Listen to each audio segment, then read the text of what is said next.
All right.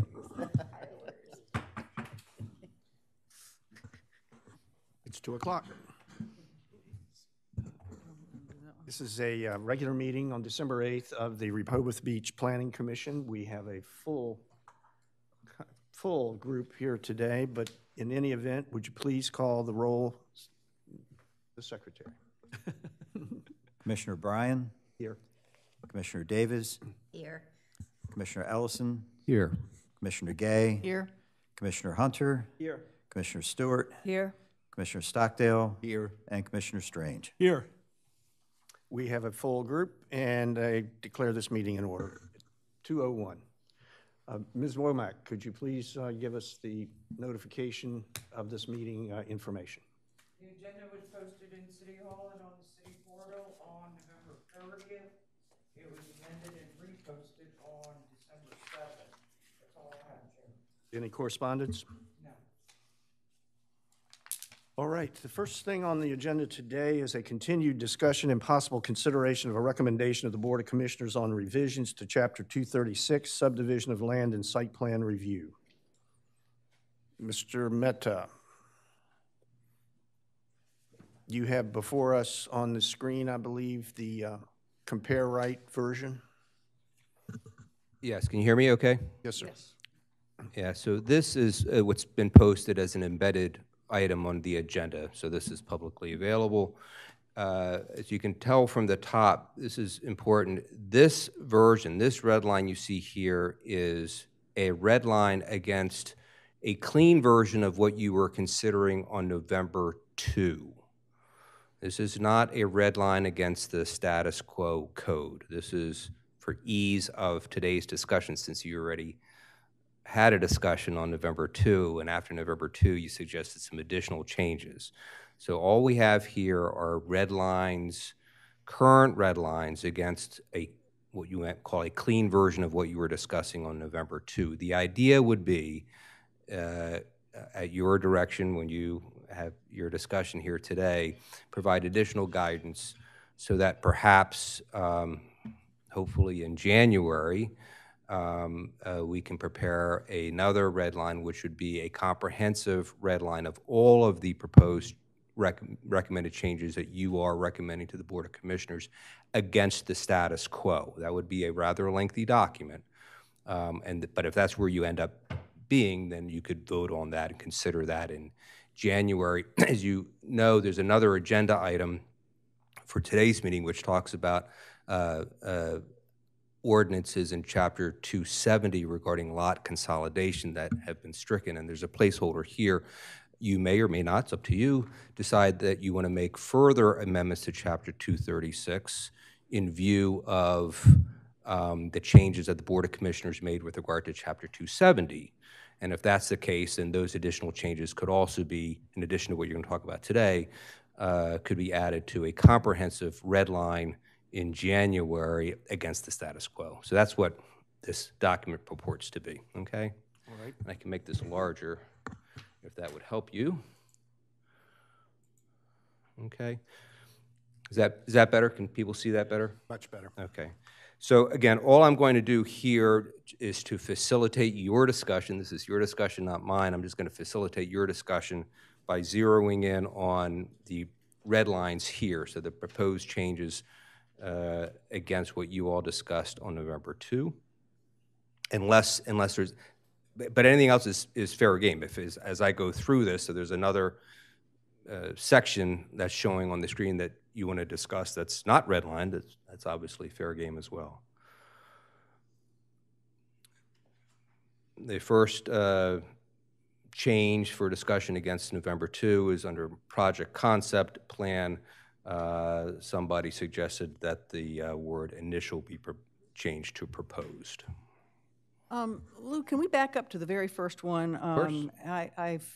I have sort of an 11th hour concern. I realize I didn't raise it before because I probably just wasn't reading it as carefully. But the very first definition under increase in intensity of usage, the way it's defined, it's a change from a use that's permitted in a lower tier to a use permitted in a higher tier, regardless of a change in anything else, footprint or gross floor area. But what about actual use? In other words, we have one of these where you have a C1 lot that's been used residentially. So if it's then used commercially, that to me is an increase in intensity of usage, but it's the same permitted use, and it's, so I don't know. It seems like we haven't covered that. I mean, if we're only talking about the uses permitted in a tier, well, I guess though it is I guess residential use is a permitted, and so that would, that if it comes to a commercial use, that we are still talking about a use that's permitted. Right. Is there any, can you think of any scenario where, and are we trying to get away from not reviewing something just because it's an empty lot? That we would not be reviewing just anything built on an empty lot?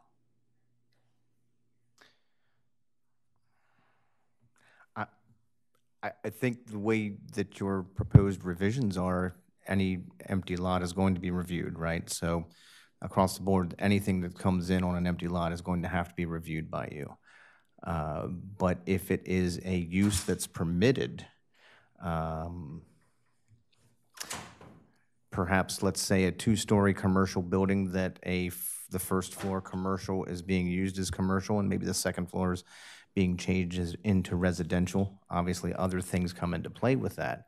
But would you want to see that before you? Is that kind of a good example? I was mostly thinking of things that were either empty or things that had a lower use. But again, I realize now they are permitted uses, right. Even if they weren't, if they were used as residential, those were permitted uses. So it is going to a higher tier. Right. So I get as long as we're covered on anything either from an empty lot, and we're covered elsewhere on that basis, I guess.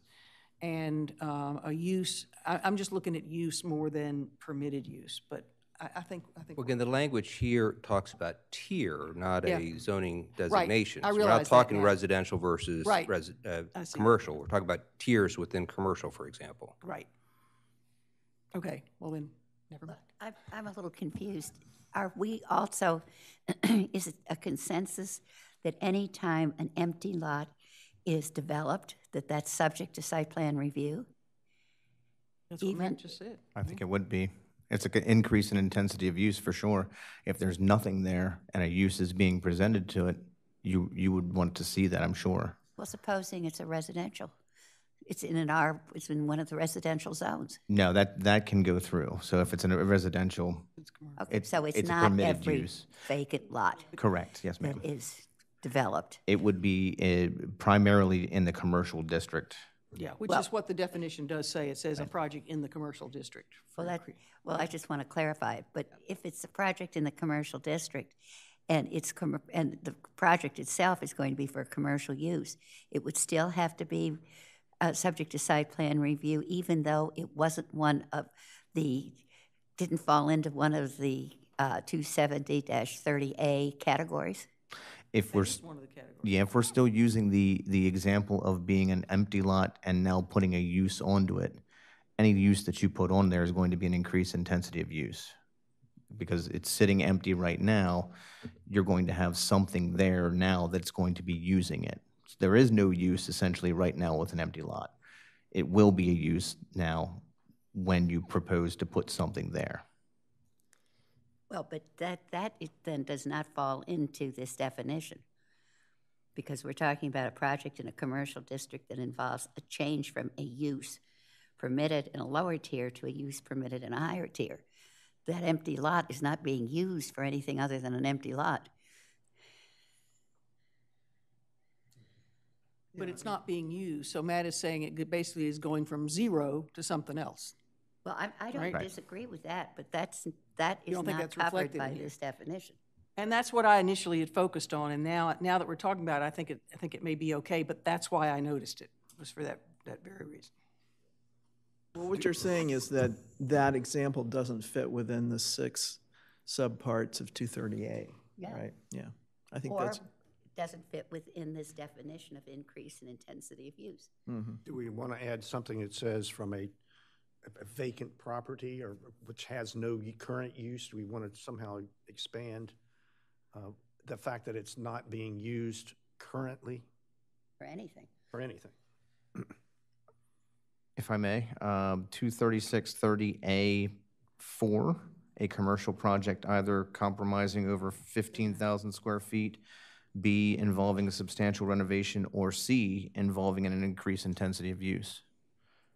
I say 4C. Yeah, so it is there. So 23630A4, C, would be involving an increase in intensity of usage. But I thought we just established that building on an empty lot in a commercial district may be something we should review, but it's not covered by this definition. But Matt says it is. No, but if 4C, I think it is covered. Yeah, not by the definition. You're probably correct on that, Ms. Davis. Maybe not by the definition, but it is covered by site plan required of 23630. 23634. C. Well, but that refers back to the definition, which is the part we have a problem with. That's right. Yeah, okay. So That's my it point. needs to be fixed. I don't even know why we have increase in intensity of use, but I agree with you, Julie. So it needs to say something about initial use or, Current use or an initial use? A current use? yeah. Well, I would ask a more fundamental question. As a matter of policy, do we want to, we've decided that we do not have to have site plan review for an empty lot that's being developed into a permitted residential use. Right. Correct. Mm-hmm. Do we want development of a commercial nature on an empty lot that doesn't fit into one of these 30A definitions? Do we want to go ahead and require site plan review for, say, a store on a 5,000 square foot lot that's commercial only, not mixed use, commercial only, less than 15,000 square feet of space? But do we want to approach it from a current use, which may be nothing, to say that if it's unimproved property? And we could do that. I'm just saying, do you want to, regardless of definitions, do we want to have to require a developer on, say, a 5,000 square foot commercial lot in the city to undergo site plan review for a commercial project that does not fit into 30A? My concern would be as soon as we don't do it, we'll get burned by it. Feet.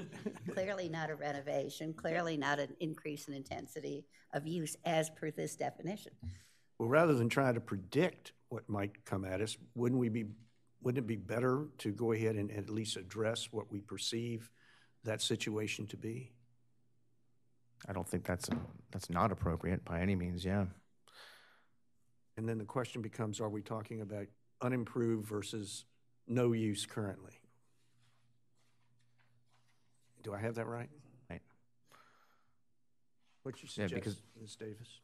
What do you think? Well, I'm just asking the question.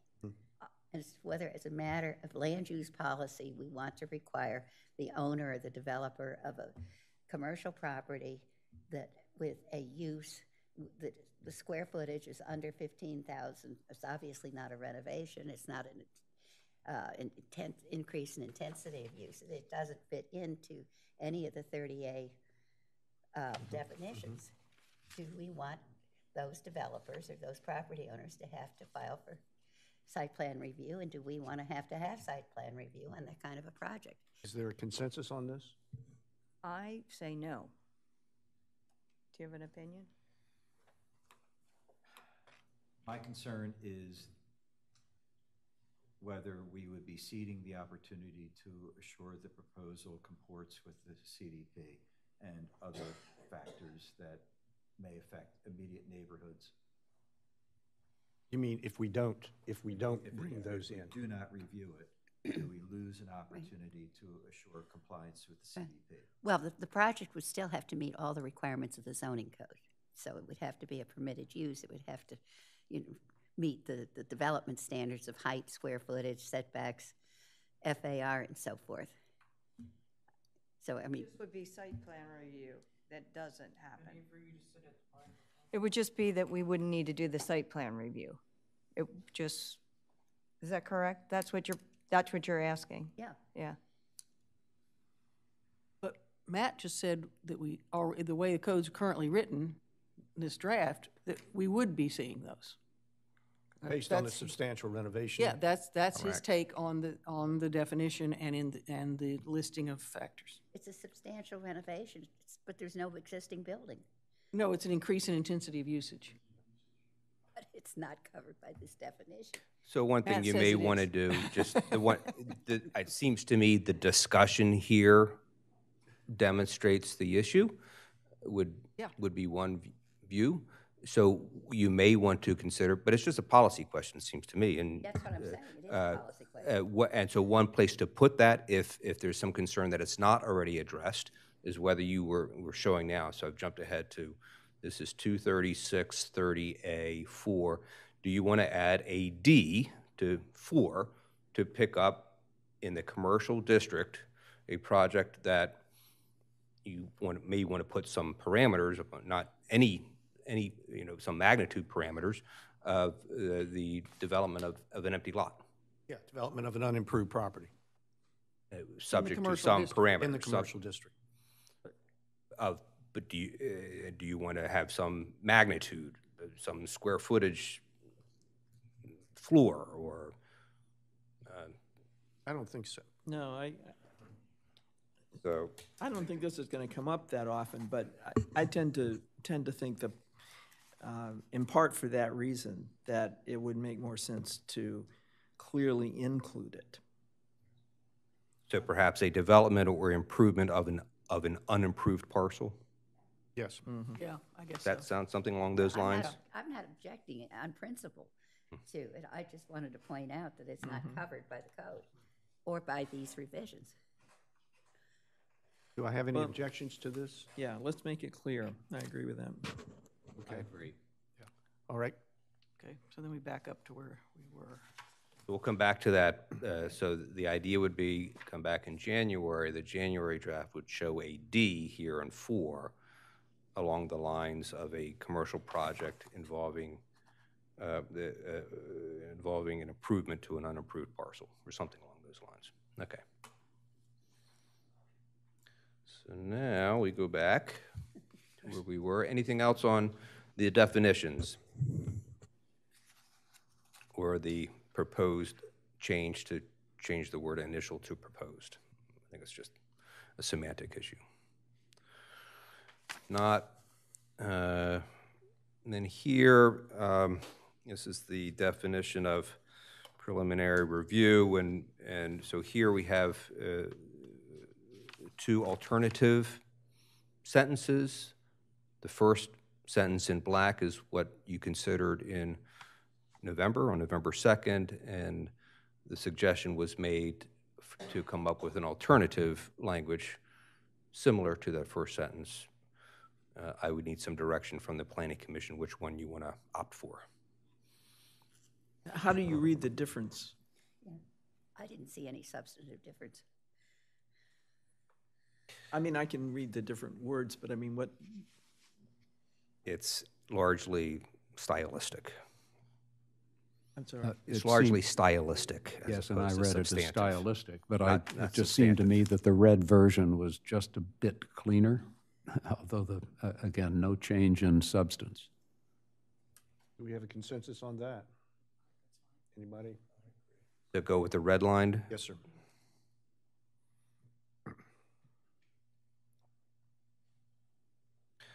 Okay, then moving down, unless there's something on final site plan review, the next issue for you to discuss and provide some direction on would be the definition of substantial renovation. And again, just by way of context,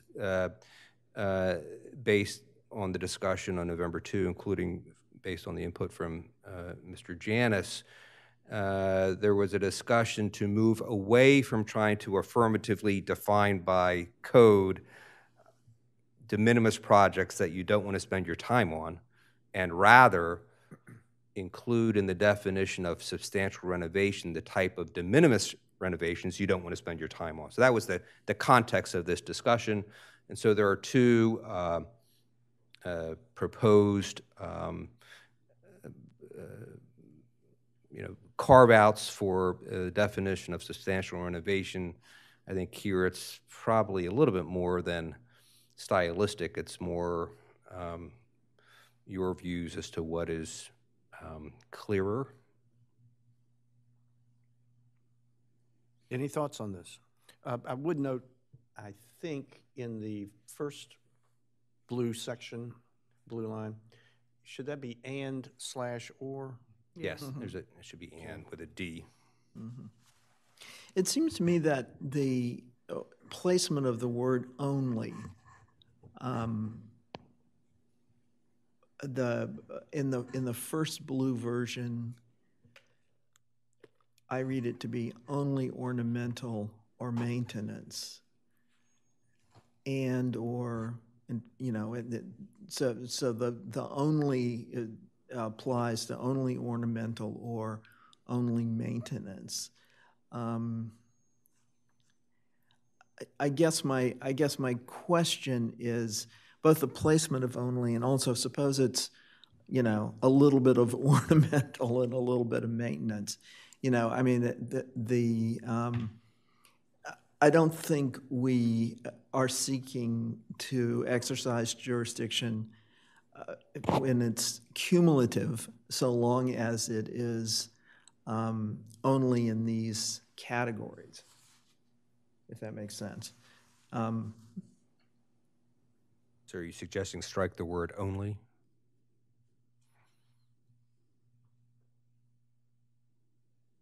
Under either scenario? I'm just reading both.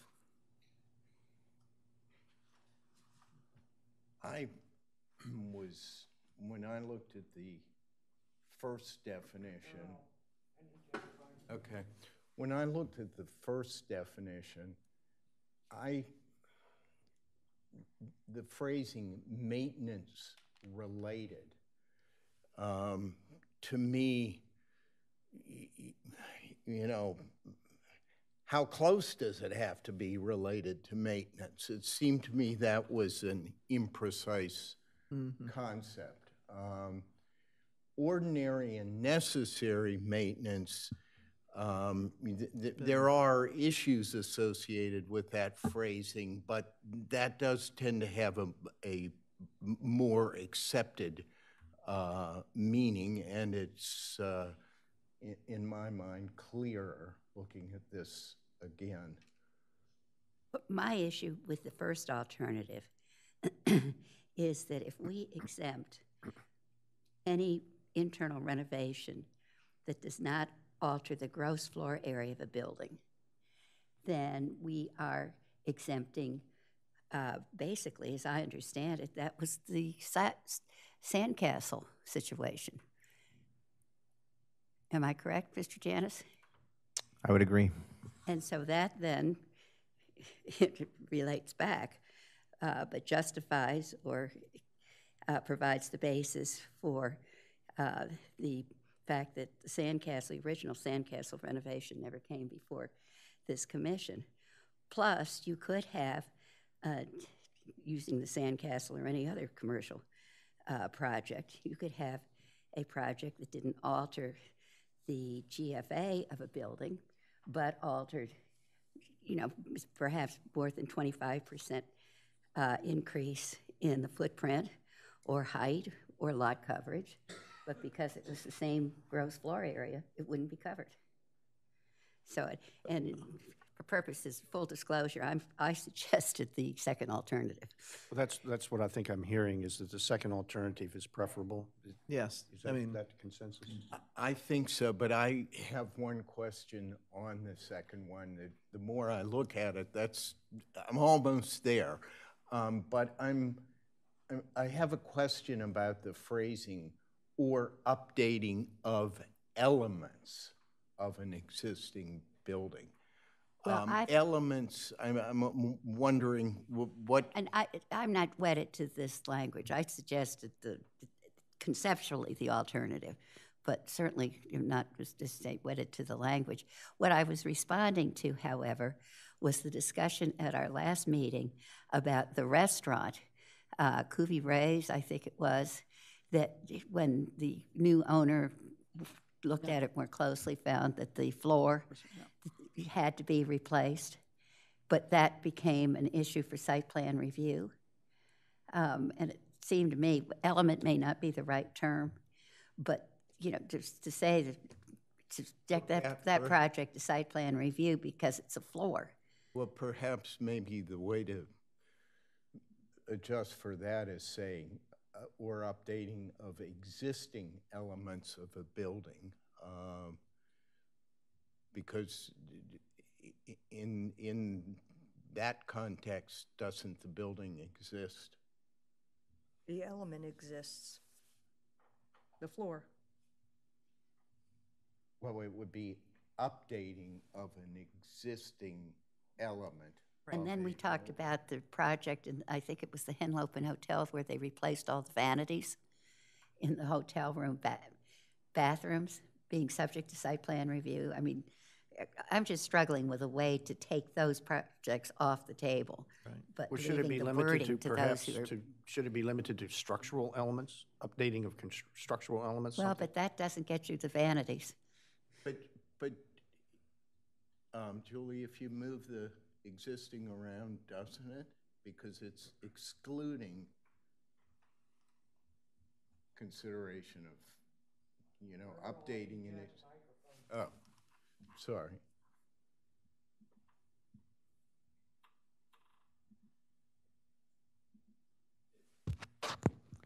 Isn't the bottom line really here that the original approved plan that went through site plan review with this modification basically says you can play around with the aesthetics, you can update things, you can modify things, but the structural plan that was approved, you can't change anything. In other words, the physicality of where the walls are, where they were located, the dimensions that were applied to it, you're stuck with it unless you want to come before this committee again to modify it. Short of that, it seems to me Matt can approve virtually anything, whether it's a vanity or rearranging the plumbing or doing whatever, as long as the structural design of the building, the physical plans that we approved, all the perimeters, nothing changes. You want to change the aesthetics, have at it. But you're free to go on everything else. I think that greatly would simplify it if we essentially focused in on that. You cannot change the physical site plan that you were approved to have. Does that seem a shorter, better way of doing it? I would add in a horizontal or vertical. Yeah. Okay. Yeah, in any of the dimensions. Any other thoughts?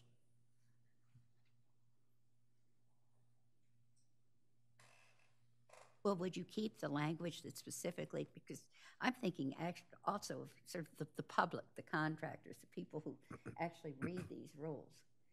And, you know, to tell people that, and if you're renovating your store, your shop, or even your hotel, that if all you're doing is ordinary and necessary maintenance, repairs, minor modifications, or updating of, now elements I think is the problem word, and I couldn't think of anything other than that. Maybe Matt, can you think of something? Well, I mean, you're the one who. I was going to say, along the lines of what I propose, is take the first part of that, eliminate the other part, and then just say, but in no case can you modify the structural dimensions that were approved in the original site plan. So it is tied to structural. Yeah. Okay. To, what about those that didn't come through site plan?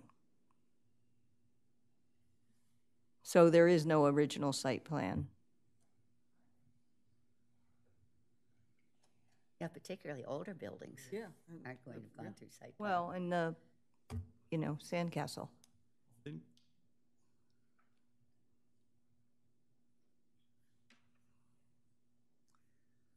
So therefore, theoretically, it would be something that met other criteria that didn't require coming to the planning committee, or it was so old it never came here. Right. I mean, does that kick us back to 23630? That's what I was just looking at. I'm trying to think about what you said, Mike, and Julie, I appreciate your point, and I agree. It seems to me the word elements is the problem here. What if you said, or updating of non-structural elements? That's good. Any other thoughts? Sounds pretty good. Yeah, I like it. Yeah, I do too. Thank you, Earl. Yes. Non-structural elements that, Of an existing. then you don't need to get into the increase in dimensions, it seems to me, Mr. Yeah. Strange. Right. Right. So that addresses everybody's concern. So we're going to go with the second alternative, yes? And we're going to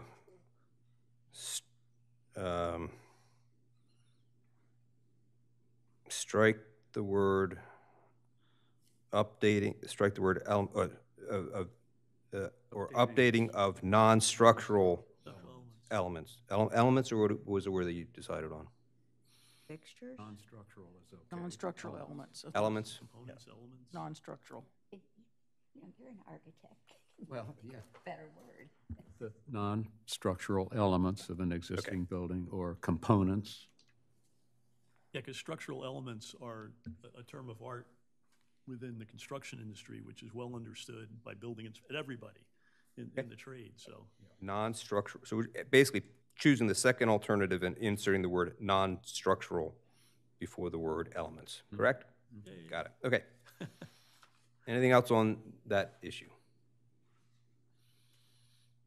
If not, then we'll go to, sorry about the blank space there. So here, the idea here is, as you may recall,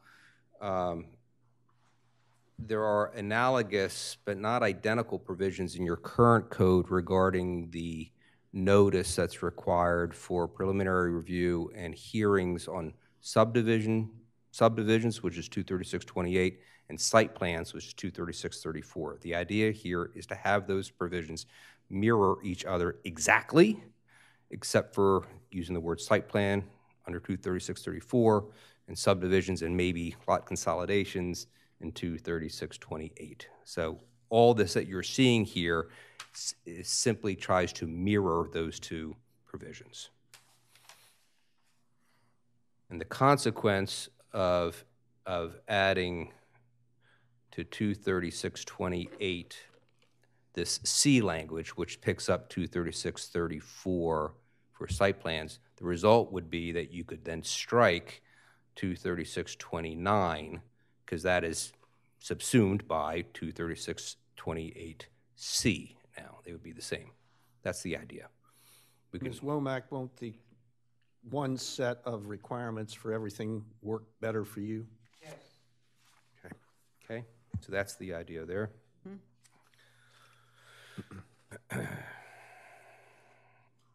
Okay, speaking of lot consolidations, maybe I'll just put a placeholder here because there's another agenda item for today's meeting to talk about the implications of the Board of Commissioners having stricken certain language from the zoning code regarding lot consolidations, including substantive provisions regarding in what circumstances lot consolidation should occur. And currently, having stricken that from 270, there's no place for it in the code. So it's just a placeholder. When you take this agenda item up in a few minutes, we can perhaps come back to whether you want to direct me to add language for your January consideration here somewhere in 236 regarding lot consolidation. Okay, now we're back to 236-30A. So this is the affirmative statement in terms of a recommendation from this commission to the Board of Commissioners when you want to, hopefully in a more clear manner than previously, spend your time reviewing site plans for site plan review. These are the changes, these are the red line changes since November. You recall, and again, this again addresses the issue of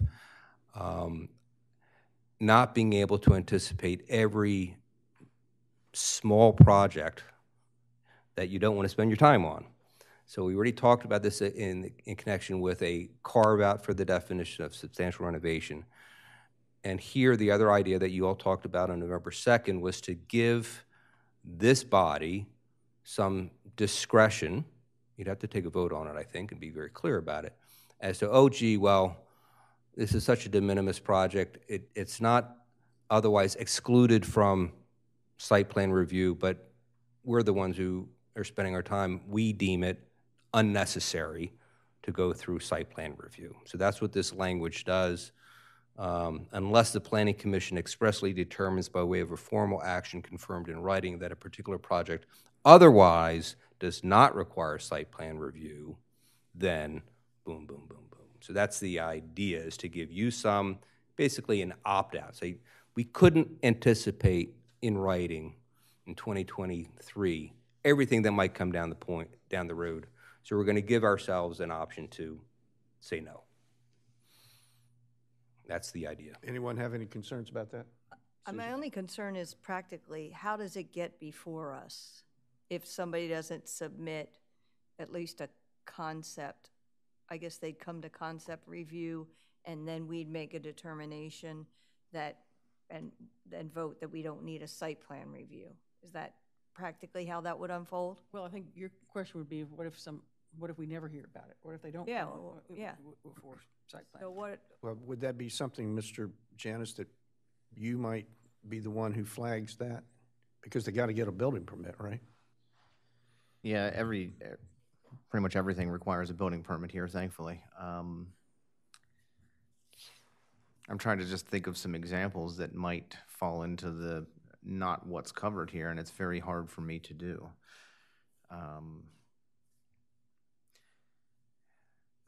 But besides what's coming up in the discussion, I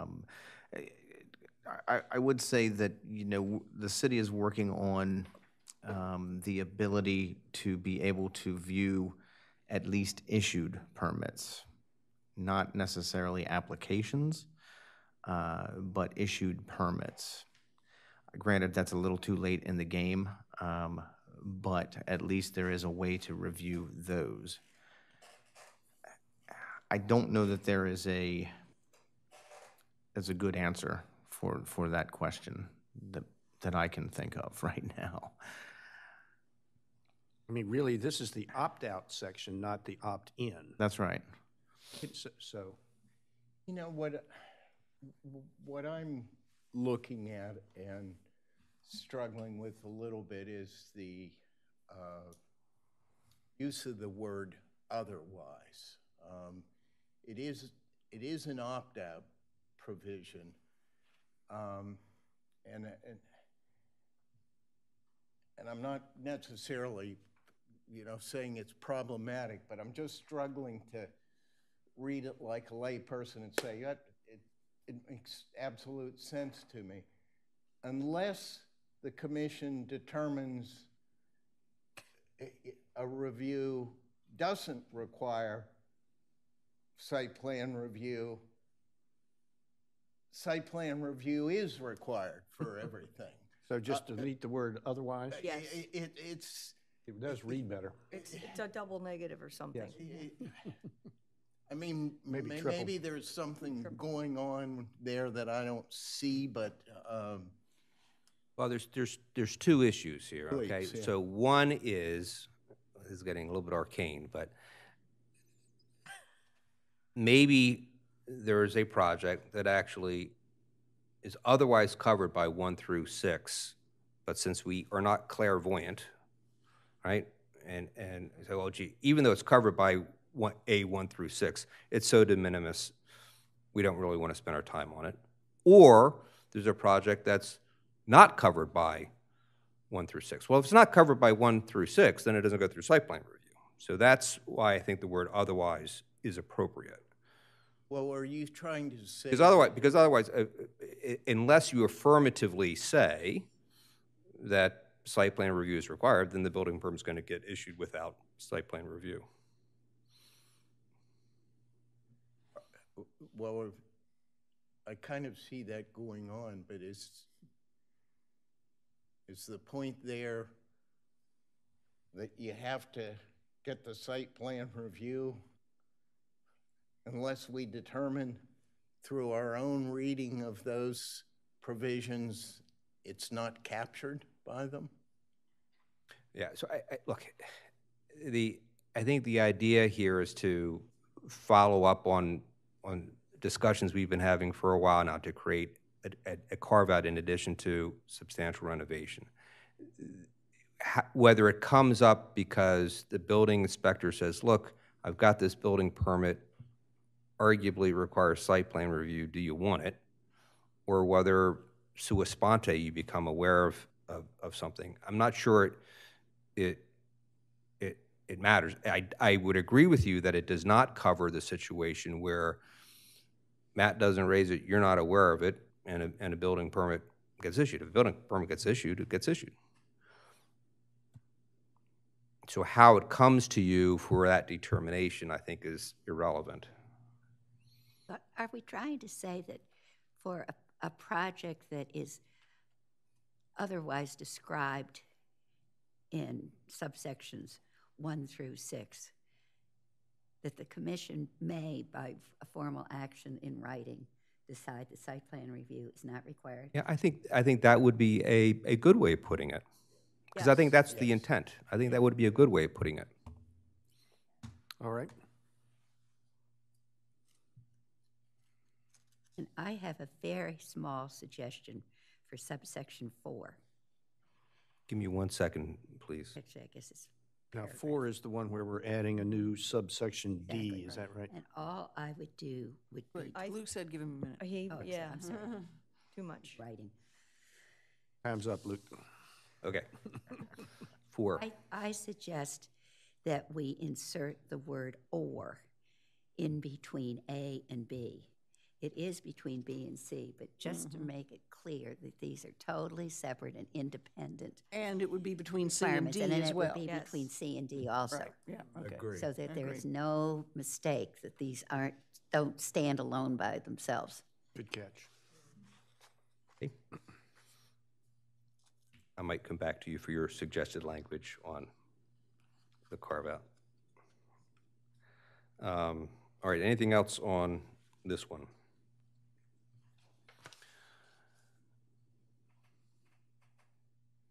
Nothing else here has really changed since November 2nd.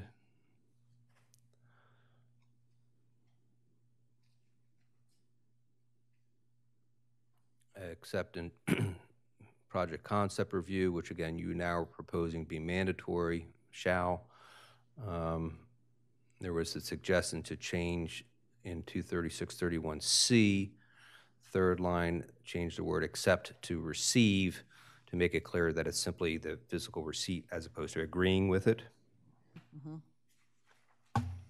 Where are you, Luke?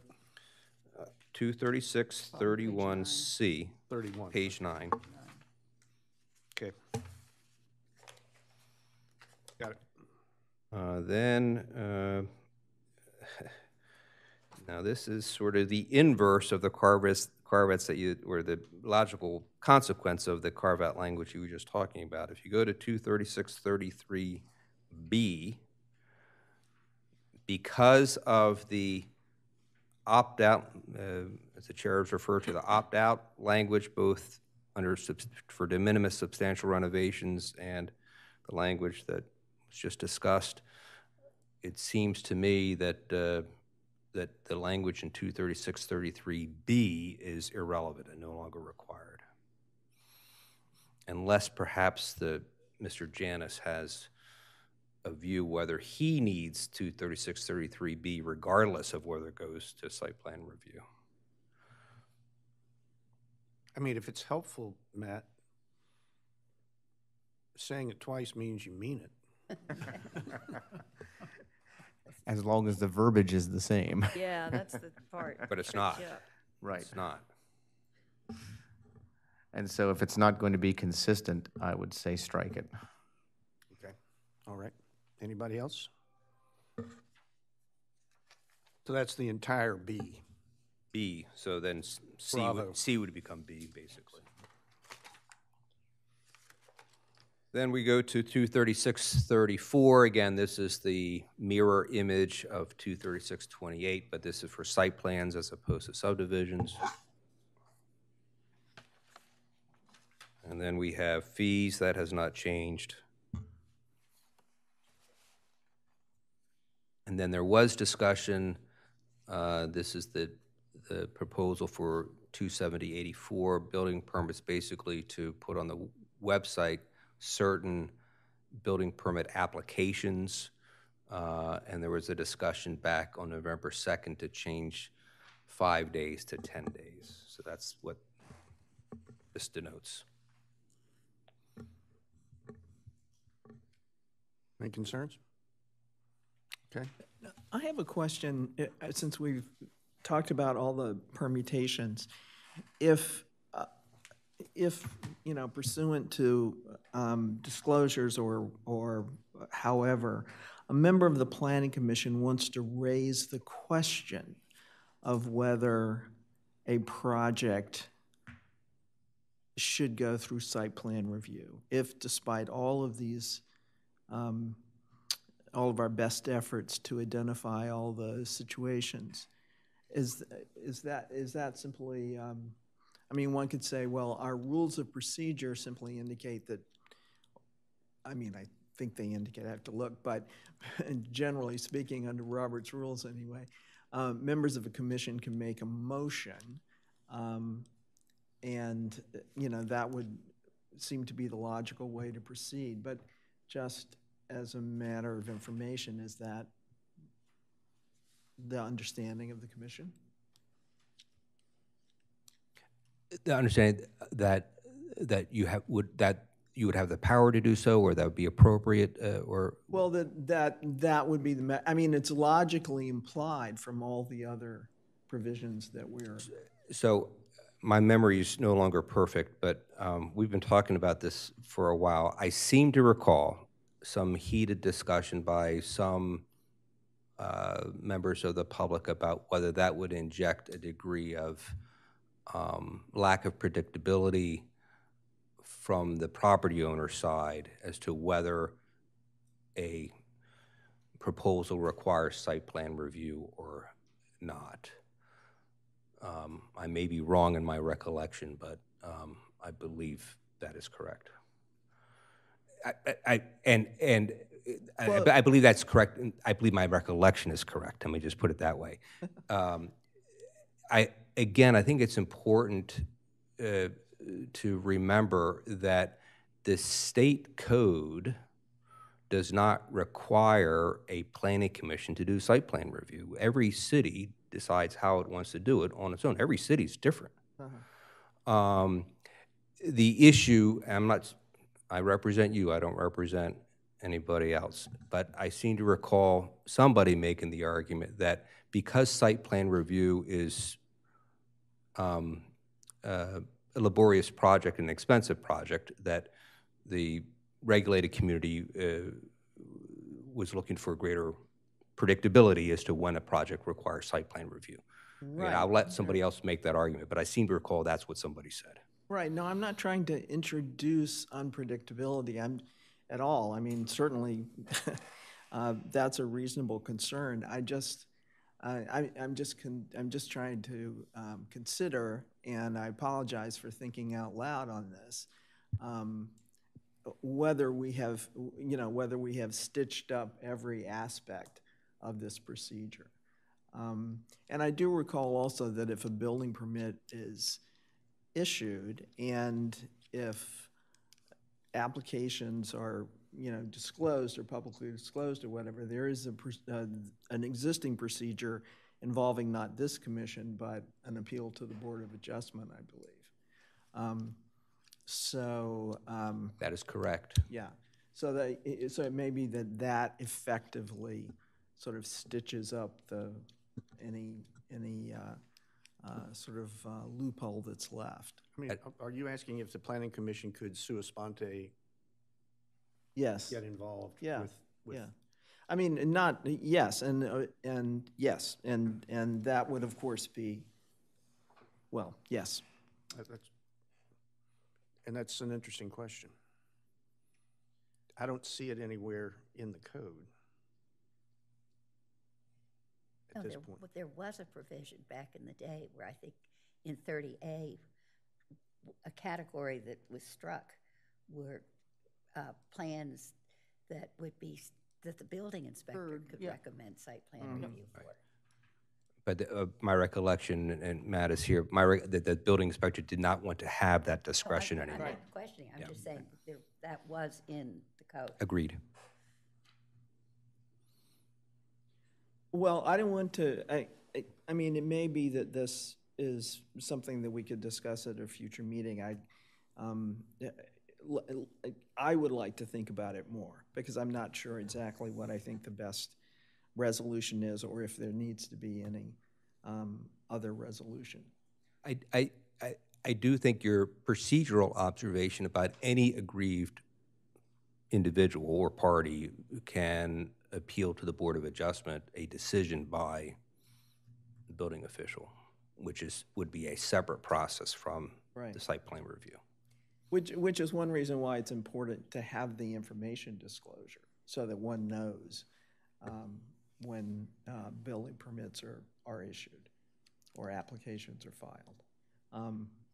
All right, I would like to just leave it at that, because I don't think it's really productive. Do you want a placeholder to put something here that says we'll talk about it again? Yes, which I might at least pursue or not pursue. I don't know if anyone else in the commission. Luke, if you would do that, please.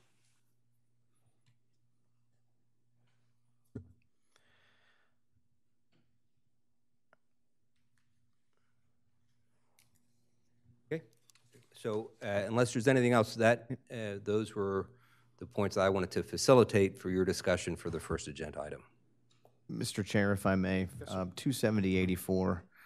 Reading through that, the last sentence, no building permit shall be issued in connection with any such building permit application as to which the estimated valuation of work, including labor and materials, exceeds $50,000 prior to 45 days after such building permit application is posted on the city's website. Yes, sir.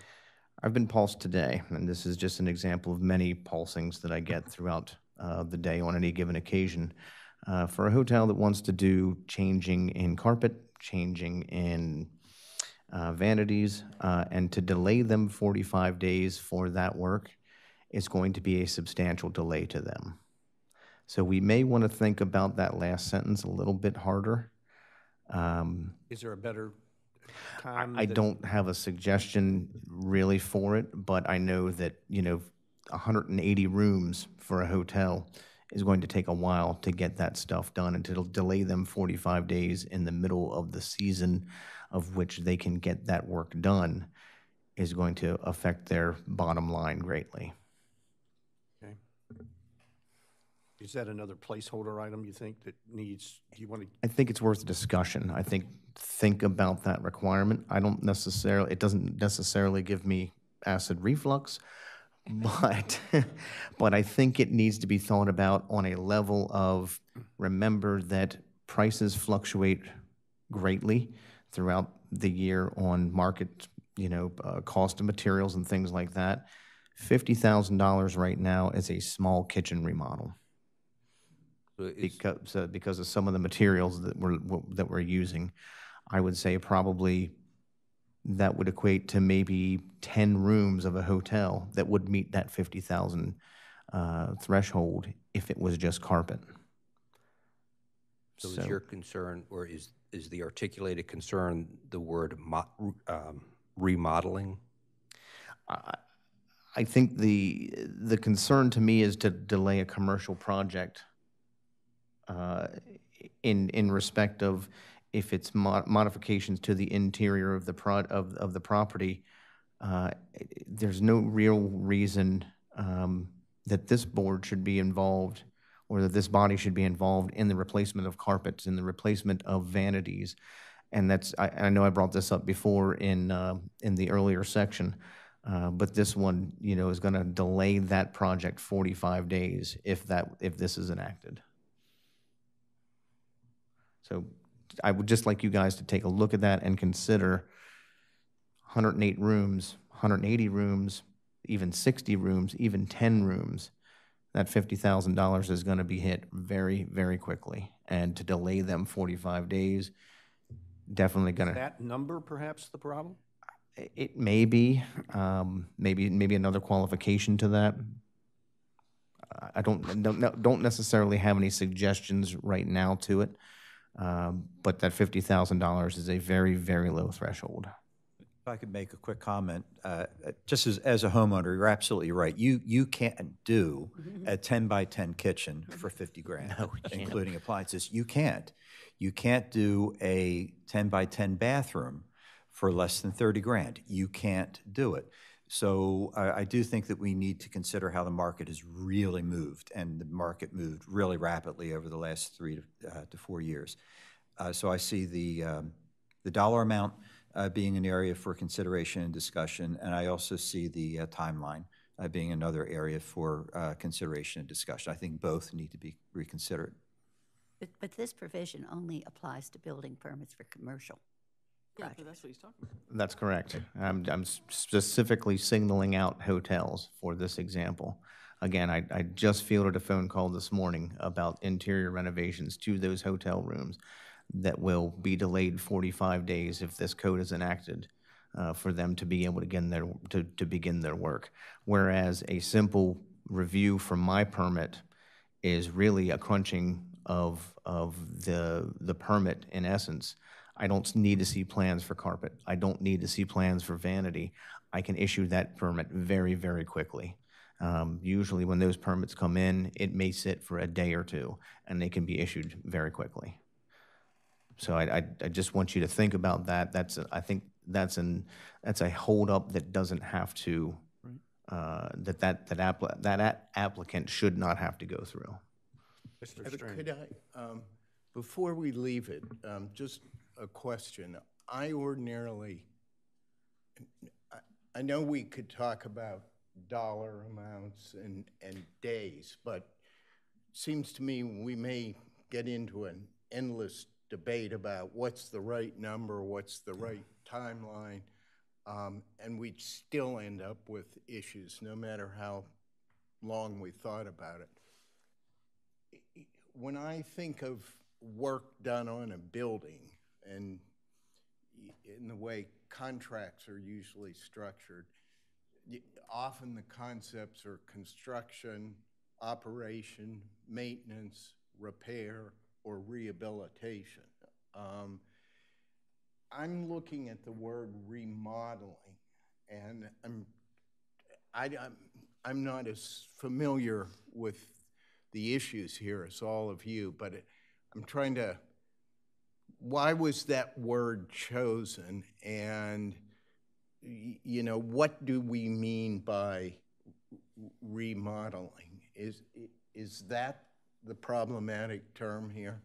Because remodeling, that is a pretty subjective term. You know, what's remodeling to me might be abhorrent to someone else, and just any thoughts on that, Susan? I have sort of a global question. Doesn't it say in 238 that no building permit shall be issued for these things that have to go to site plan before site plan's final? So doesn't that leave everything else? No, this is a separate, this says really nothing, this is 270, this is not 236. This is not talking about site plan review. This basically says if a building permit application comes in for a commercial project involving new construction, remodeling, or an addition, the application will be posted on the city's website. This has nothing to do with site plan review. Well, I get that. So it's a matter of, part of that is notice. The last sentence with the timeline and the money seems extraneous to that. I mean, if it, I guess my point is somewhat related. I know they're in different parts of the code, but if everything that needs to come to site plan can't get a building permit, then everything that doesn't need a site plan can get a building permit. Right, and I Am I think wrong about that? No, I think the point of this is it goes back to the question of the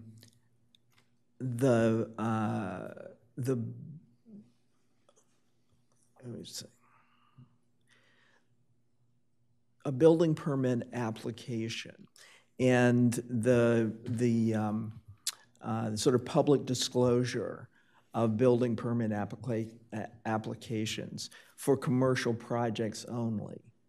So it's that category of commercial projects only, building permit application, making that public, and then having a period of time after that is made public to,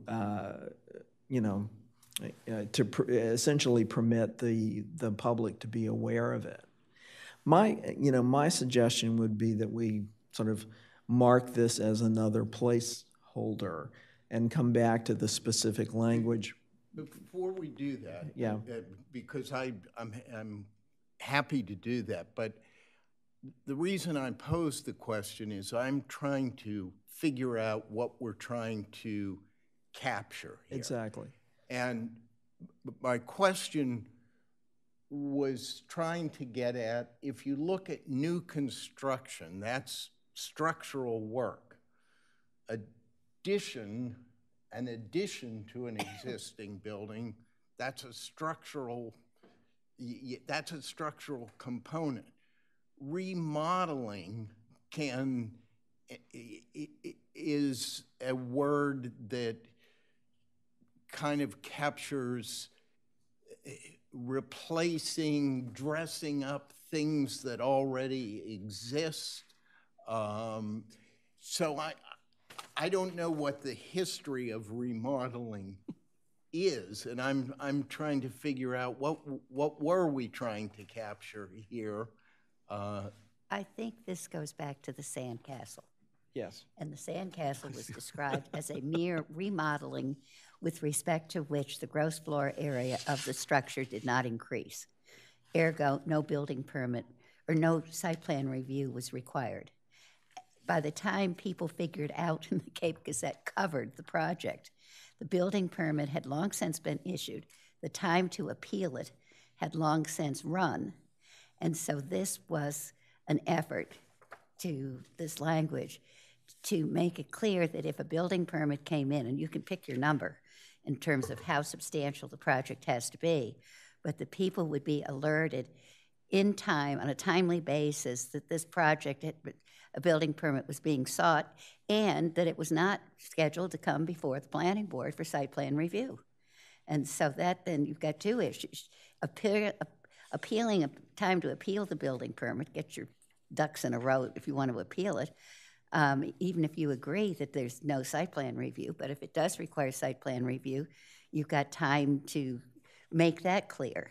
And Sandcastle isn't the only project within the last couple of years for which there has been debate as to whether site plan should have been required for a project for which a building permit was issued, and by the time people found out about it, the 28 days to appeal it to the Board of Adjustments, to appeal the issuance of the building permit, had run. Okay, if I could just interject, I see the language, the source of the language. There is a city form from the Building and Licensing Department, permit application required documentation checklist, okay?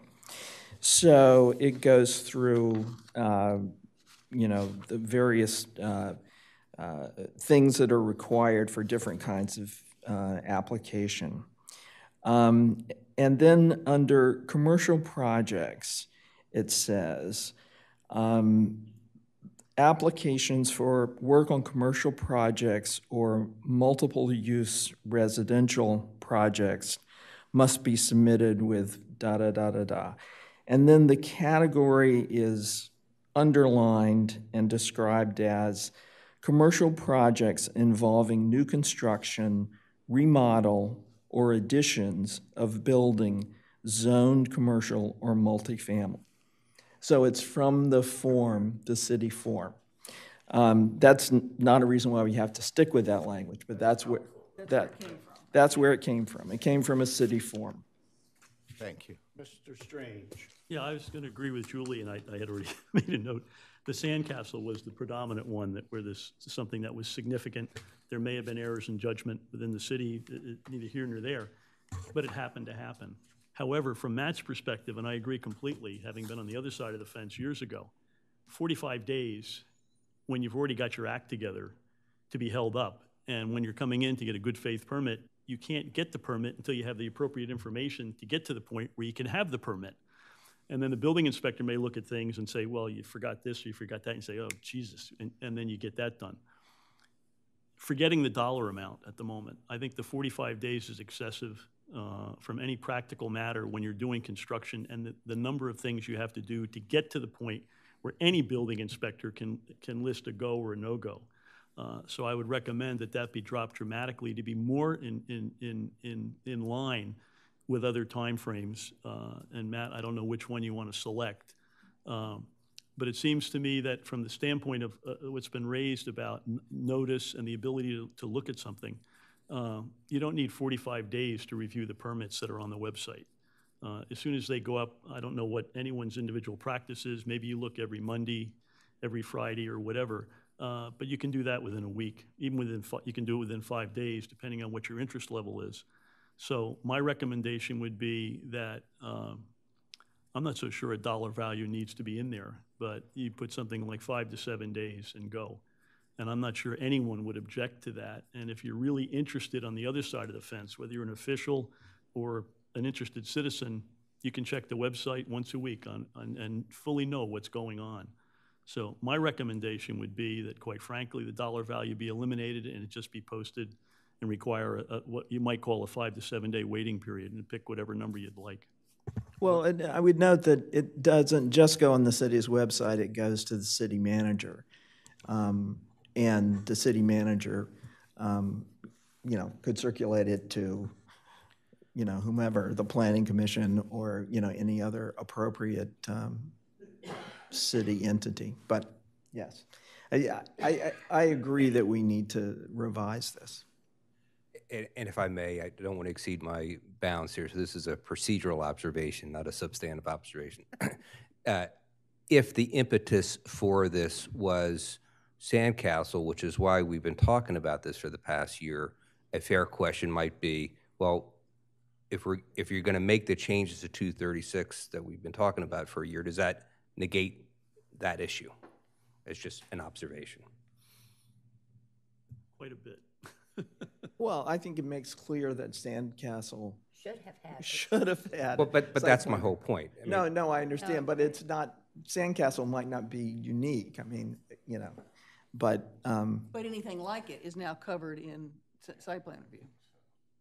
That was my point. And if it isn't, Yeah. you get to see the permit on the website. So all bases are covered Right. The application. without The laying down application, the whole right. system. And so I would think that from the development community, they'd be thrilled with that. Getting something in 5 to 7 days, or whatever, you think is appropriate.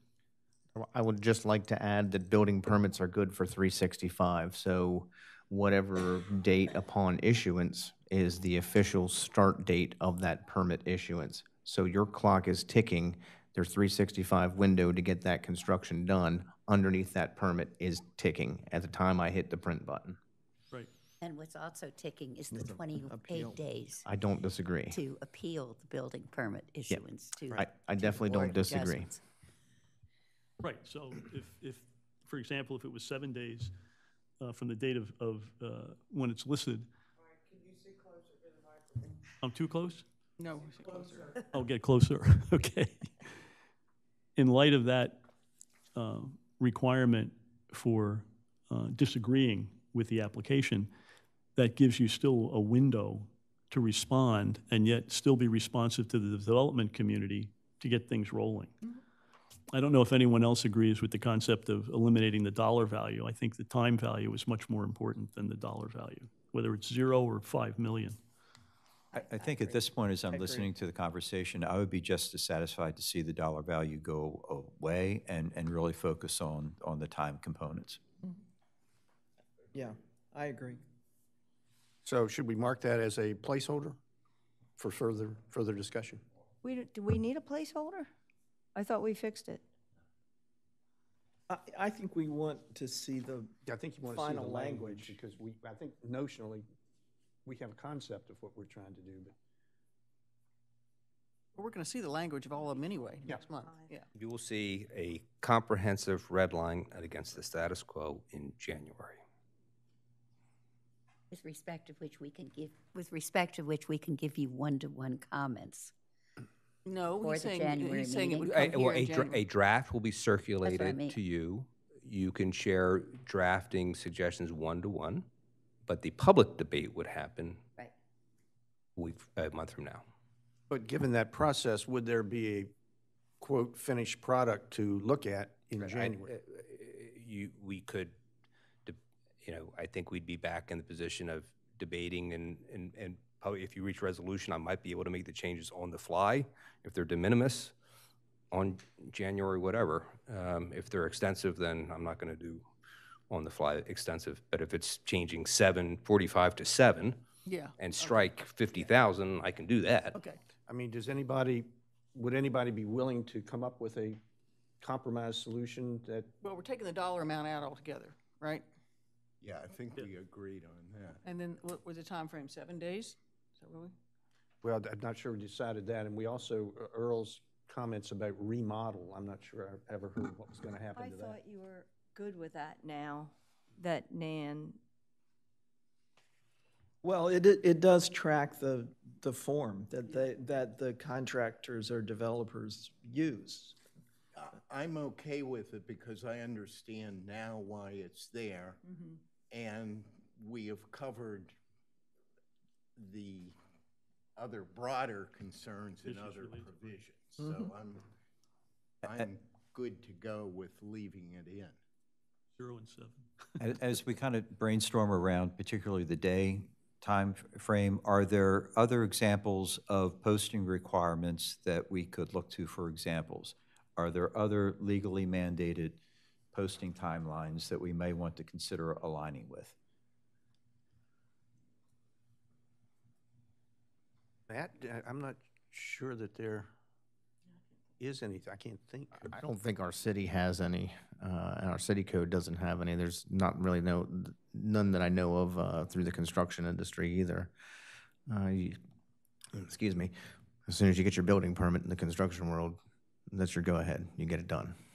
But why don't we change or think about changing the 45 days to 10 days, which would be consistent with the 10 business days during which the building inspector must post the notice of the building permit application, and during that period, no building permit will be issued until that 10 days is run.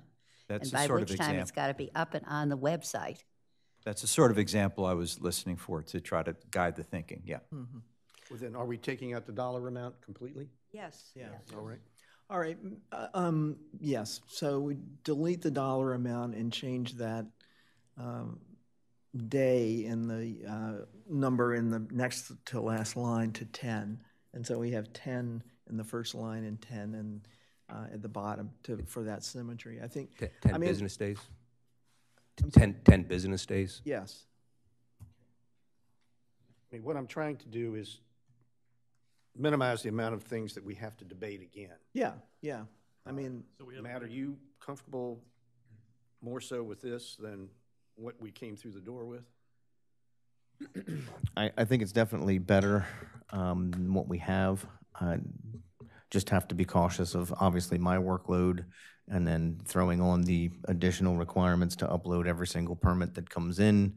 And it does get quite busy come March, April, May of businesses trying to get in, getting their places ready to be open the doors, come Memorial Day weekend to ensure that they're going to be able to pay their rent come the next year. Sure.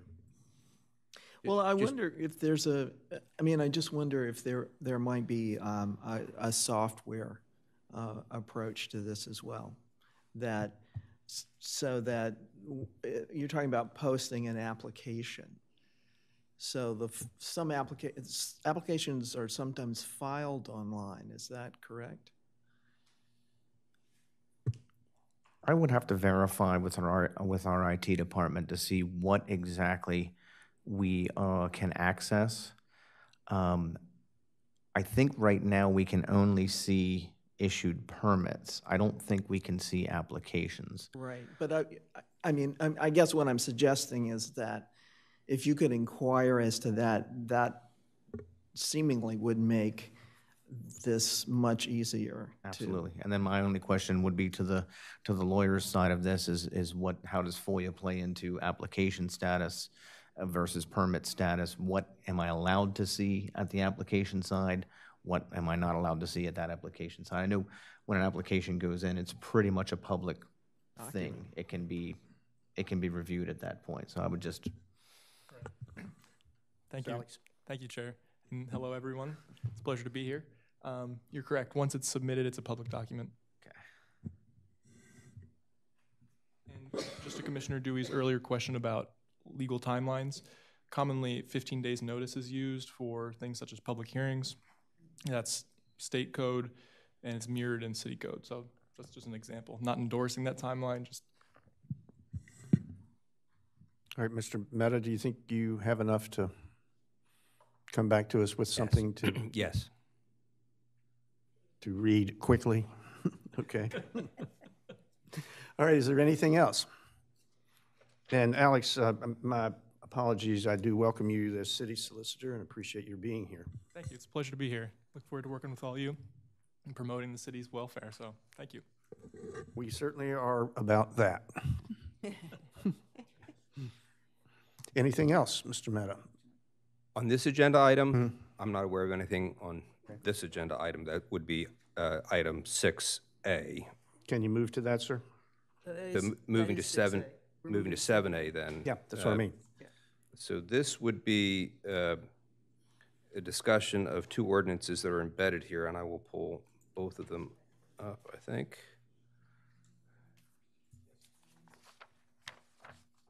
So these were, hopefully I can do both of these.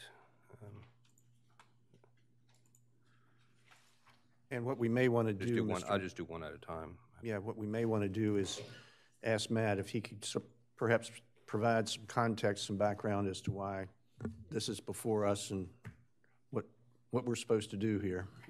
Absolutely. Thank you, Chair. So this kind of reared its ugly head during during the development of the new CDP. What we noticed is that what information we had did not necessarily relate back to what the county had. And it's strictly because in the city of Rehoboth, we allow a person who owns two parcels that are located beside each other to build over those parcel lines with respect of setback lines. But if I own two parcels, I can place my structure in the middle of those two parcels, and the city does not consider those parcels to be merged. When I take that survey over to Sussex County automatically merges those properties together and considers them a one parcel property. And so we had major disconnect through those occurrences. No fault of the cities, no fault of the applicants, maybe some more so on the applicants because they didn't necessarily finish the process with the city. But really no fault of anybody's in general. It's just a unfortunate circumstance of what happened with those particular instances. And so in an effort to try to avoid that going forward and hopefully avoid the cleanup that was necessary on the development of the new CDP,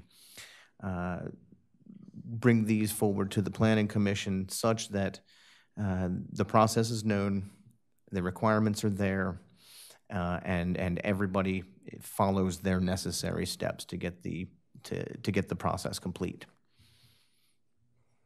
As what you've just outlined as an example, is that in both the residential and commercial districts?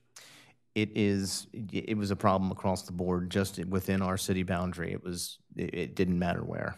So it's a mapping problem? It is a mapping problem. Separate and distinct from the other mapping problems out in Lopen, that area that we encountered at the CDP. Correct. And my understanding is this was a planning commission function until 2015, and it was changed to an administrative function. But then over time, these problems came up and that were discovered during the CDP, and so it's basically reverting to the planning commission for. That's correct. Okay. Wait, Yes, sir, Mr. by Strange. virtue of this action, does the city now have an official map, or it still lacks an official map? They're working on it, right? Still have, they don't have an There's an official map. at this point. Do you have What'd you say, any Alex? sense I'm of the time frame of that? I don't, no. But there is no official map at this Not juncture. that I know of, there's no official map. So we don't have an official map, but Sussex County has their version of an official map that is of the perimeter of Rehoboth Beach, and most of the lots that were either prior to 2015 amalgamated together, and those that may have been individual that people built on. Sussex County has that. They've continuously been merging the lots since day one. So the side of the house that's deficient is us, in terms of not having an official record of lots that may have been combined, that has a house sitting in the middle of it. And I would certainly agree with that, and I would say to no fault of our own. I think Right, it's it's occurred the over nature of the time. beast, right? Yeah, Right. it is, that's right, it is what it is. But wow, so that means then in order to actually have an official map, by default, we're gonna have to have civil engineers going out and surveying virtually every lot that has a house in the center of it.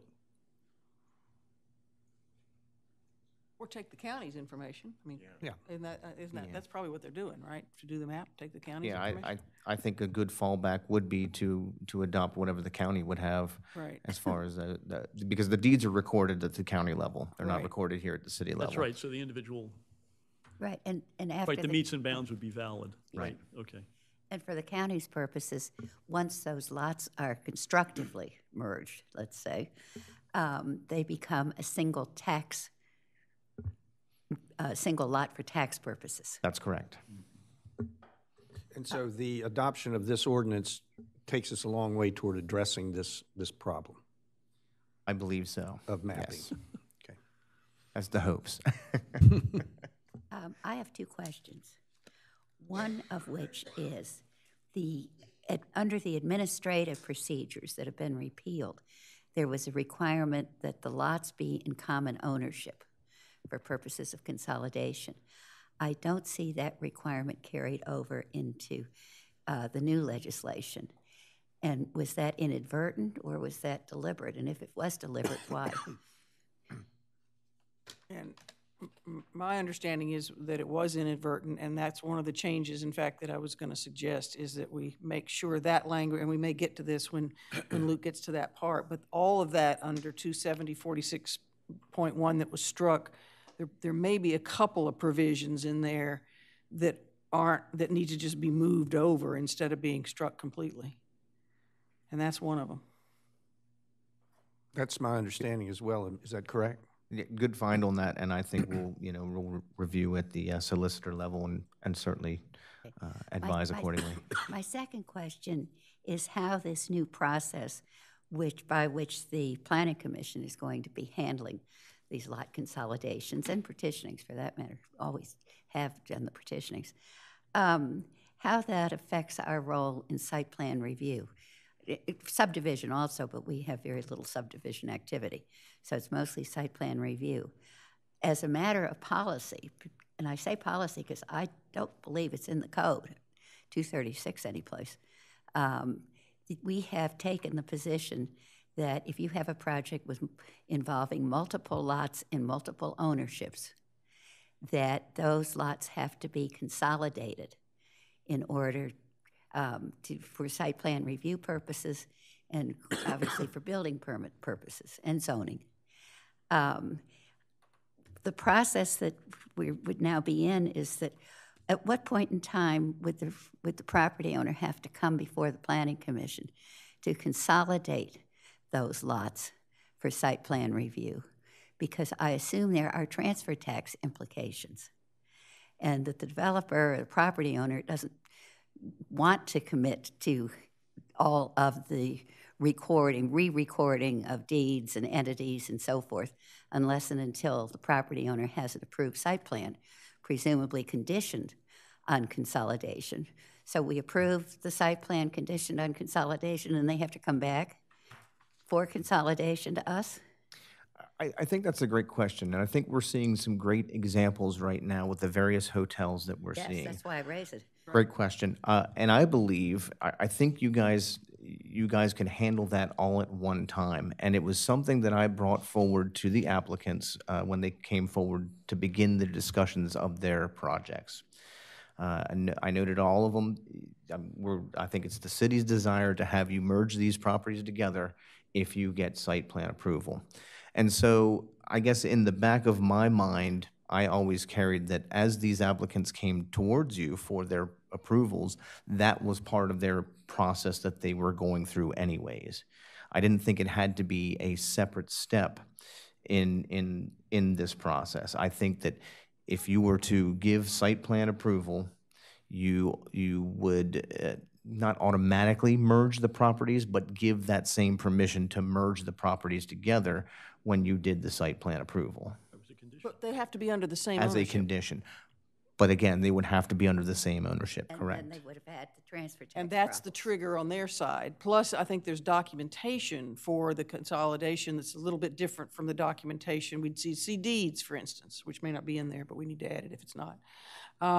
So that's why what Julie was saying, do they come back to us?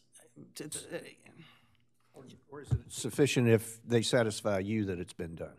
No, Well, I guess that's a question that you should probably ask at the board level or this commission level. Do you want to see a separate meeting strictly for the merging of those properties together? Or do you want to group them in with the same discussions of the site plan review, et cetera? Well, I personally think it has to be a separate agenda item, but could be on the same meeting. Or, I mean, I do think it has to be it is a separate action. That's what the ordinance is now requiring us to do, take a separate action, right? sure, yes. And so there's probably, could it be on the same agenda as the final? You do the final or the preliminary site plan review, either one? But Susan, a condition predicate to consolidation is that the property is already under common ownership, which means it has already been redeeded, retitled, and had to pay transfer taxes. And the question is, so then they would have to come to final site plan review with that done. And I don't know if that's, I don't know. And I think the important point that was made, and I believe, Jolie, Ms. Davis, you said it yourself, if I'm an applicant and I'm coming in with 4 pieces of property, I'm not going to merge those parcels together until I know I can build my building. That's the rub. It is absolutely a chicken and egg problem. Yes, That's right. yes, it is. I thought, I can't remember the specific example, but I thought previously we had that as a requirement of the site plan review to get approval, but that it was a condition of approval that had to be executed after. Yeah. So there's not a separate meeting on it. It's already been, it's done. When they come in with everything else and it agrees with everything that we required as a planning commission, at that point, we voted on it and said, great, you're good to go. But one of the conditions was that your lots be merged before Matt is going to say you have a building permit. Right, which could still be the case, but we're the body that has to now do that. Right. Matt can't do the consolidations administratively Formally anymore. approve it, vote on it. Right. It Vote has to on come lots back that to are us. already It's not in automatic. I'm missing something. Then I thought, and I'm Susan, I can't remember, maybe when you were on the board originally, we had at least one situation, I think, where there were multiple lots under different ownership. Yeah. And it was the relatives or something. But that wasn't executed until we made it a condition of approval. Right. And we voted on it and approved it. But that was after 2015. 2015 is when it became an administrative function. Okay. After 2015, you went to the city manager. Yeah. And the city manager with affidavits and so forth could approve the consolidation. But that property owner or developer would have had an approved site plan in hand and then gone to the city for consolidation purposes. Now, the city, the property owner would have a final site plan approval, but we cannot approve, according to words of the page. Okay. We would not be able to approve the consolidation unless and until all of that retitling had taken place, transfer taxes, okay. if any, were paid. And so now they have to come back. But now, Alex, or Luke, or both of you, refresh my memory, but what's the appeal period for a decision on a site plan that this body makes? Is it 30 days? I believe so. I'll have to check on that. But so what I'm saying I is, thought it was 10. I think it's 10. I think it may be 10. But it would be on a final action, so the clock starts ticking upon a final action, but a final action can be approval with conditions. You may be right, it may be 10 days. okay, so 236-6A within 10 days from the date of the final action. So would it be considered final action if we approve a site plan subject to conditions that have not been performed? Yeah. Yes. Okay. I'm just trying to somehow meld these two together. So that means they would come theoretically, I guess, to the next meeting with their documentation, or the meeting after that with their documentation for lot consolidation, right? Yeah, I mean, In order to satisfy that condition. And what I'm, that what it by talking about the appeal period, I'm trying to basically in advance mitigate the impact of having to come back to us one more time. In other words, if a prudent developer, I wouldn't think would want to start building a hotel until all the approvals have become final. Well, they can't, it's and conditional. non-appealable. That's all I'm saying. So but basically what we're doing is adding 20 days to the 10 days that they should wait anyway. Well, I don't want to muddy the waters any further, but I will. In other jurisdictions, a lot of development of larger parcels composed of multiple lots for platting subdivision purposes is done pursuant to a joint venture agreement, and the lots are consolidated administratively as a parcel merely for purposes of whether it's site plan review or subdivision rezoning, whatever. And the owners of the property all sign the application, agree to be bound by the terms and conditions of whatever subdivision or site plan or rezoning is granted. Everybody knows who owns what, everybody agrees, but the properties remain in separate ownership. There's no transfer tax issues that arise because they are not retitled. No legal ownership is rights are transferred. And I'm just curious as to why the city has always insisted, apparently, that for purposes of site plan review or that the lots be consolidated into a single commonly owned parcel. Not just site plan review, but building permits. Yeah. Well, building permits also. Yeah. I think it comes back to the way that the city taxes those different entities. It's very hard, obviously, as you could imagine, to tax one individual owner for 3 hotel rooms, for another individual for 6 hotel rooms, for another individual for a pool house and 20 hotel rooms. So group those together, one tax bill goes out, one tax bill is collected. I believe that's the intent. I could be missing something here, but again, if we can tax one entity and collect the taxes from that one entity, we're not muddying the waters, if you will. Well, and I won't pursue this much longer, but in those particular cases in the other jurisdictions, the joint venture is taxed. The bill goes to the joint venture. The jurisdiction has no interest whatsoever in how they carve up their respective economic rights and responsibilities, expenses, and so forth. But there's one tax bill that goes to the entity that has the development rights to the property. And I think maybe a portion of that is Delaware's uniqueness in LLCs. Perhaps that has something to do. Everybody in Maryland has an LLC, trust me. Okay. I know that, the LLCs in Delaware are very, very popular. Delaware is the business capital of the world, it does seem like. So maybe it has something to do with the state implications as well. Matt, but you will not issue a building permit unless in this case, the lots have been consolidated. That is correct. So that's our ultimate safeguard, I think. And if I may, I don't want to interrupt you. This discussion seems to me underscores the importance of this body as part of its 236 recommendations, recommending to the Board of Commissioners some specific language for everybody's benefit, for the Planning Commission's benefit, for Matt's benefit, for the folks who sent out the tax bills, and for the regulated community and the public as to what is required. And remember, it's not just the common ownership provision, but it's also, and this is where I think it does come into the site plan review, that the consolidation is necessary in order to ensure compliance with the zoning code.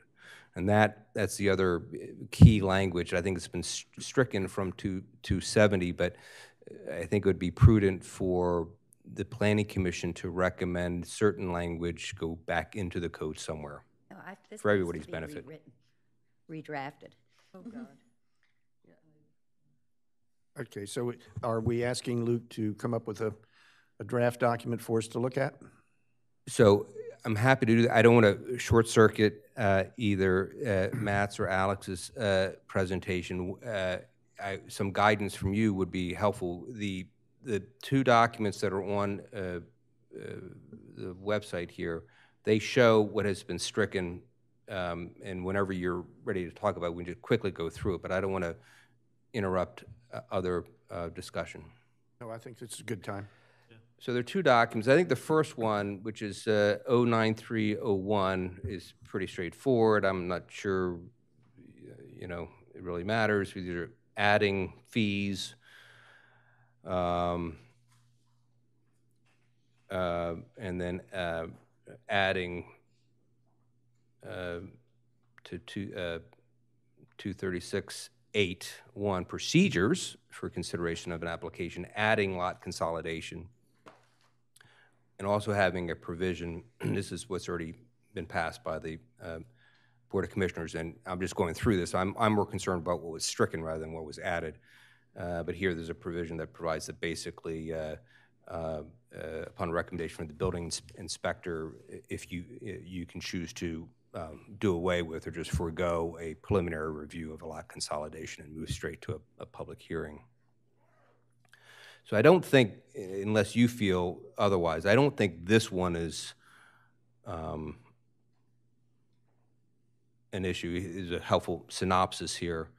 It's a good thing that the ordinances have these synopses. I think they help. So the ordinance revises 236 to create a mechanism for the Planning Commission to approve the consolidation or separation of certain lots in a summary manner. So unless there's discussion about this, I'm not sure that I need a whole lot of guidance from you all with regard to what's been added. My suggestion, we talk about what has been stricken, which would be the other document. I do think we should make note of the fact, or just remind everybody here that there is a provision here that allows us to get through the process quickly by going straight to a public hearing without the preliminary step. That's the language I'm showing on the screen right now. Yeah, and I think that was in order for the process not to be held up, unduly. In fact, I believe we have one coming next month. So then the bigger issue, it seems to me, is what language from 092302 that was stricken do you want to recommend to the Board of Commissioners goes back in somewhere? And so this is the language that was stricken from. There's a whole section of the zoning code, 270-46.1, lot consolidation. So hopefully everybody can see this, but A, talked about the common ownership issue that Ms. Davis raised.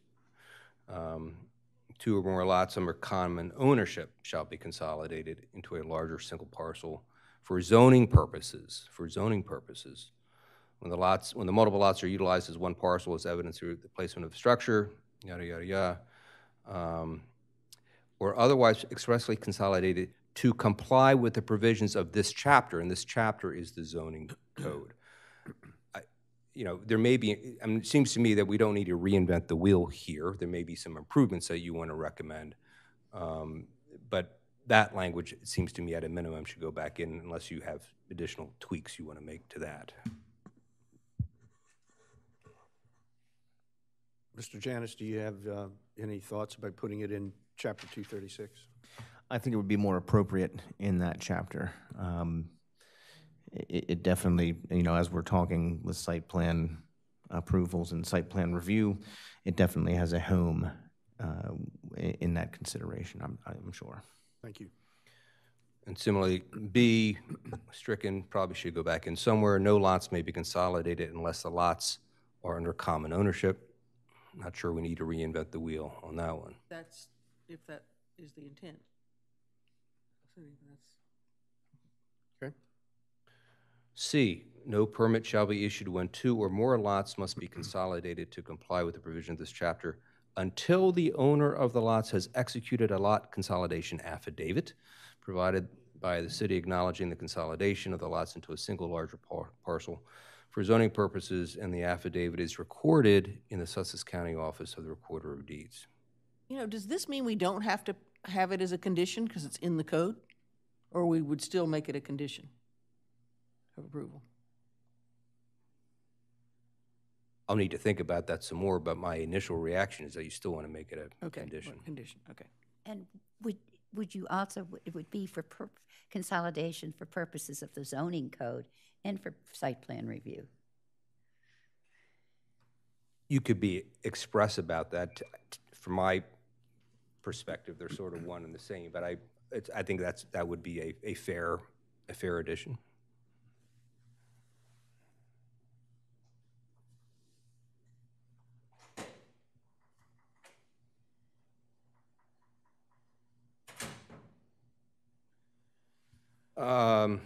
D language was stricken, and by the way, the whole issue of there are existing affidavits that have been used administratively.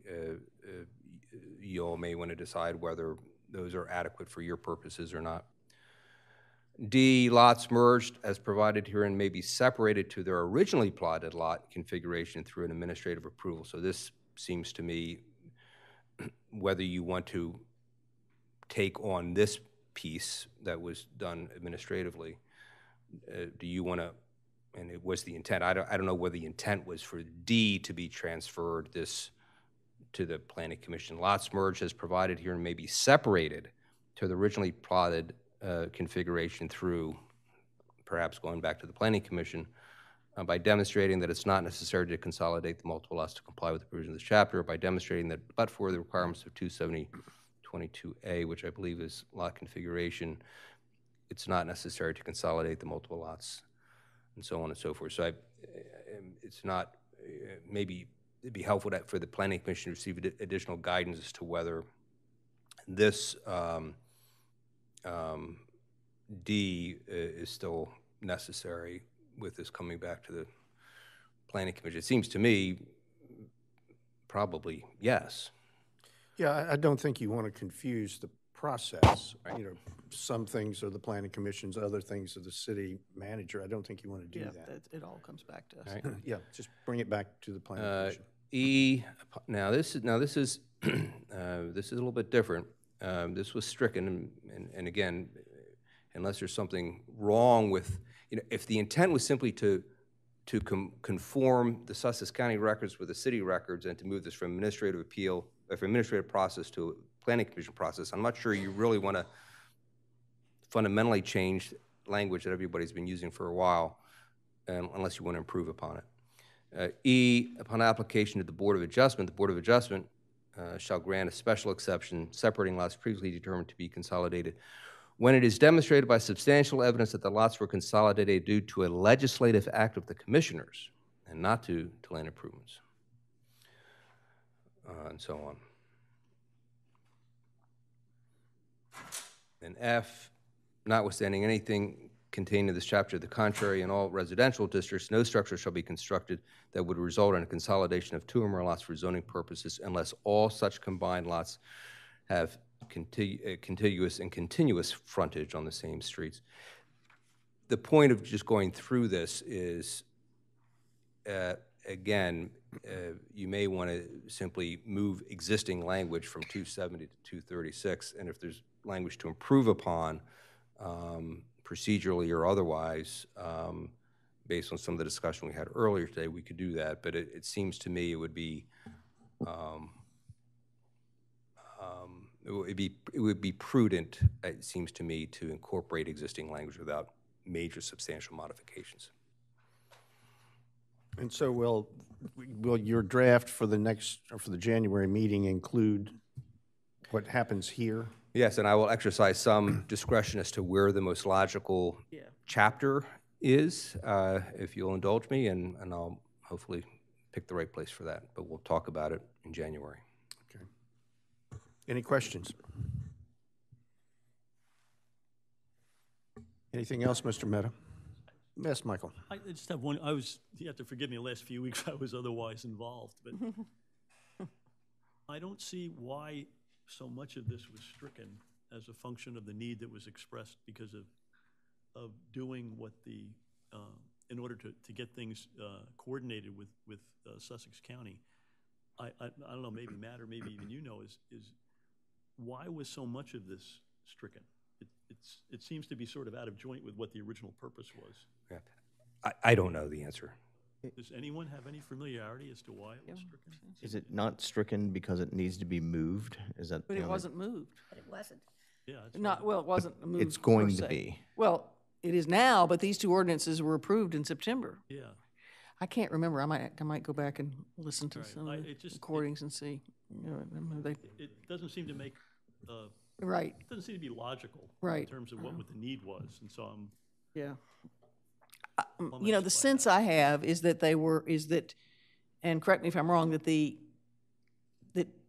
270-46-1 was the administrative procedure, and they just struck all of the administrative procedure because it was no longer administrative, without looking at the individual components and whether or not they needed to be moved. I don't want to put Alex on the spot because you weren't running this part of it then. But do you have any insight as to why Glenn may have advised that, or is it as was just pointed out by Susan, it was sort of something a wholesale? I can look into that and follow up and provide something more substantive. Because I think that might help. It might, us and but help where you. we are is where we don't want to stay, I think. Right, Yeah, exactly. That's the main thing. So, Yeah. And I am correct, am I not, that these changes were made to give us this authority, Yes, albeit we hadn't asked for the authority and we weren't consulted correct. with respect to this new legislation. Right. Yeah. it's the Christmas season.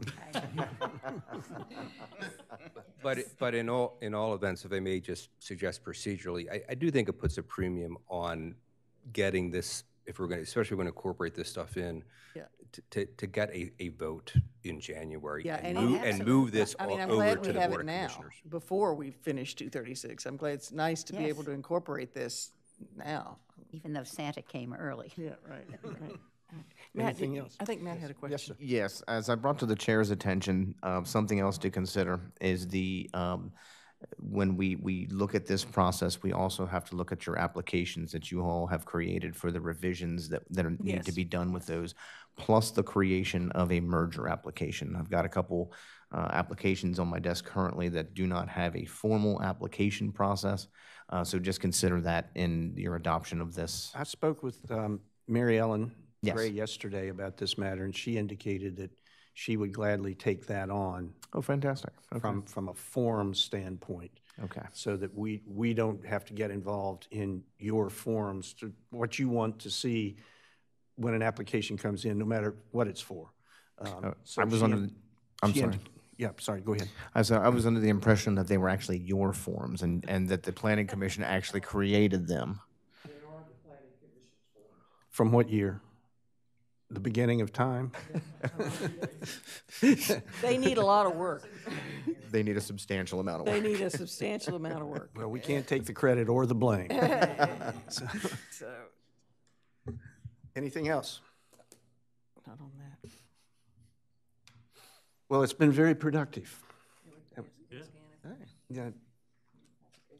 And do you have any additional information for, well, Matt, do you have any other building inspector's monthly report beyond what we've done today? You know, other than rumor mill stuff that I won't speculate on, you know, there are applications coming in daily for your review, partitionings, mergers. You know, there's some exciting stuff coming your way, so be prepared for a busy 24. And you're talking about partitionings and lot consolidations more than site plans, or what? Or both? Just everything in general. It seems, you know, that people are, owners and applicants are looking to get some new ideas out there, so. Well, I did think it was kind of funny when the commissioners were passing this ordinance. One of the things, I think there were several people, including some developers, who said that this was going to slow things down because the planning commission was going to have just overburdened with work, and the answer that came up was, no, there's only going to be a couple of these a year. And right off the top of my head, I know of 5 that are coming our way in the near future. So it is going to be a lot. Well, I say thankfully, and maybe not so thankfully, Rehoboth is not manufacturing new land. Right, So yes, if they yes. were, I'd be first in line, certainly, to grab a piece. But, you know, we're stuck with what we have. We're 1 square mile. We're not creating new lands, so it's the nature of the beast, right? Ms. Womack, any new applications that have been timely submitted? I would check my list. Okay, we can hear that in January. But we do have a lot consolidation coming in January, right? Yes. Okay. Yes, I believe that's correct. Okay, we're adjourned. Thank you. Happy holidays, Commissioner. Yeah. Happy holidays, Merry Christmas. We did get out before.